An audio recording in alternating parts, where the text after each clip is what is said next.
From the heart of Philly, this is CBS News Philadelphia. Deadly shooting in the parking lot of a North Philadelphia mosque. Police say the victim was simply trying to make it to evening prayers when he was ambushed. The piece of evidence that could help investigators find the gunman. And former President Trump back in Pennsylvania today, 2 weeks after an assassination attempt at that campaign rally in Western PA. And we have a better idea of when Kamala Harris is expected to announce her pick for her VP. Dress lightly, morning rain will give way to sunshine and oppressive heat as the fourth heat wave in our region begins today. Good morning, everyone. Welcome to the news at 7, streaming on CBS News Philadelphia and on Philly 57. I'm Jim Donovan. And I'm Janelle Burrell. Thanks for starting your day with us. Glad to have you on board. Let's start with that next weather forecast.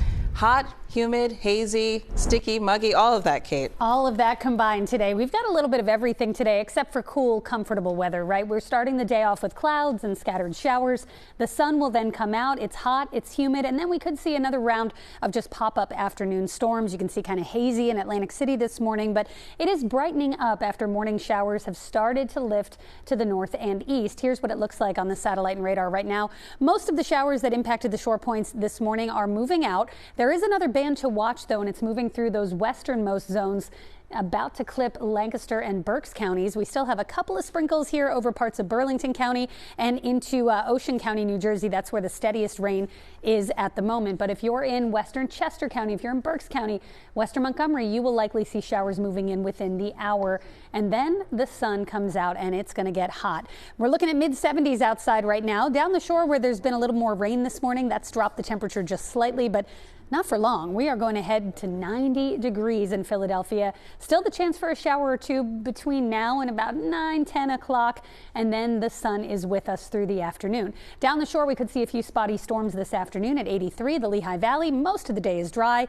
After perhaps a shower in the next hour or two, we're up to the upper 80s. And it's only going to get hotter from here. We have a heat advisory, which will start tomorrow morning. I'll tell you more about that, plus the weekend outlook coming up. Chris, I'll send it over to you. Good morning. Thank you much. Good morning. And right now we're looking at some delays still around the PA Turnpike on the eastbound side between Willow Grove and Route 1. Crews are still working. Reports are still working, but we're also getting reports that it's clear. We're going to double check that. But for right now, watch for delays both on the east and westbound sides around the area. Also picking up around 676 north and at Collins Avenue. That off ramp is right now closed due to an accident. We are definitely seeing delays coming in from the bridge. Also watch for delays coming around 676 itself. If you're travel taking around Route 42 at I-295, you're again looking at a little bit of delay traveling on that northbound side. Southbound, we're traveling at speed at this point. And if you're making your way around 676 and the Schuylkill, we're seeing delays in the area. Jim and Janelle, over to you. Thank you very much, Chris.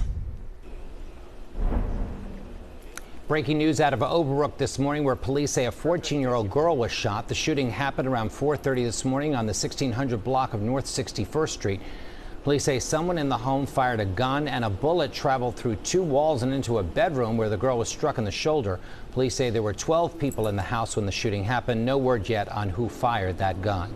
This morning, police are searching for a shooter who killed a man on his way into a mosque in North Philadelphia. And now a reward is being offered to find the person responsible for that shooting. CBS News Philadelphia's Jan Herrera live with us in studio with the latest on this investigation. Jan, good morning. Janelle and Jim, good morning. This is an egregious attack. Police are calling it an execution-style targeted killing, all while the victim was walking to a mosque for a prayer service.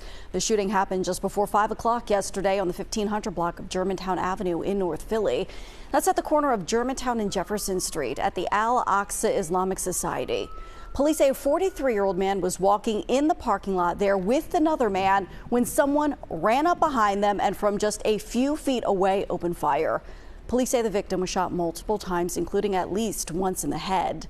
Today, police are investigating his death. They are searching for the shooter and trying to figure out a motive. Meantime, CBS News Philadelphia spoke to a man who was inside the mosque at the time of the shooting, who tried to get help in the moments following the attack. I find myself just running inside the mosque to the office, the management office, knocking on the door and tell him, like, could you call 911 because someone get shooting. The victim collapses onto the sidewalk and the shooter stands over the victim from just a few feet away and continues firing shots. So our victim clearly appears to be the intended target. The person who was with the victim was not struck by gunfire. So that is a witness to this homicide. In fact, police located several witnesses and numerous surveillance cameras. One of them recorded the entire attack. Governor Josh Shapiro made a statement about this shooting on X. He wrote, "Violence outside of a house of worship is deeply painful and traumatizing for those simply showing up to worship and practice their faith.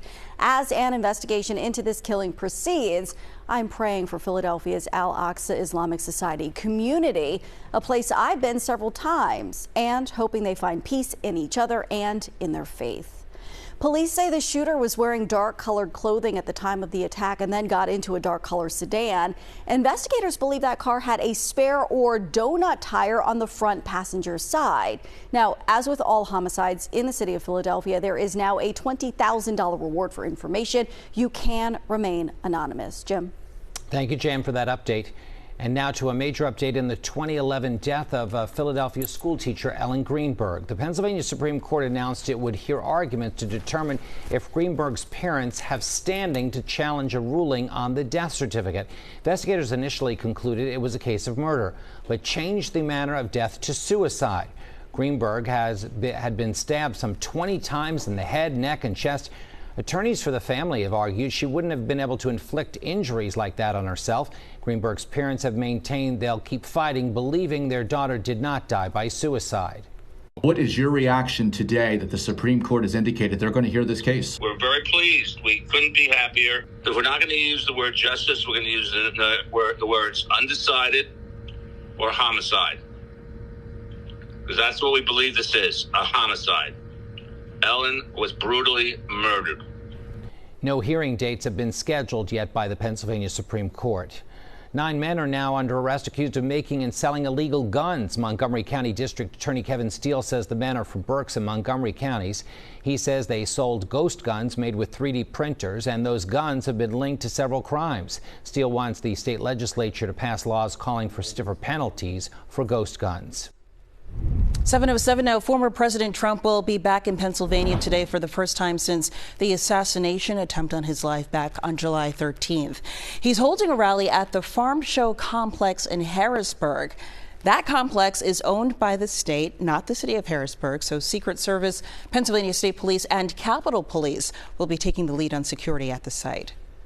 Because of that, Harrisburg police are essentially fourth on the totem pole, and they will be in charge of traffic control for what we do expect to be a rather large number of people coming into the Farm Show complex and coming into the city.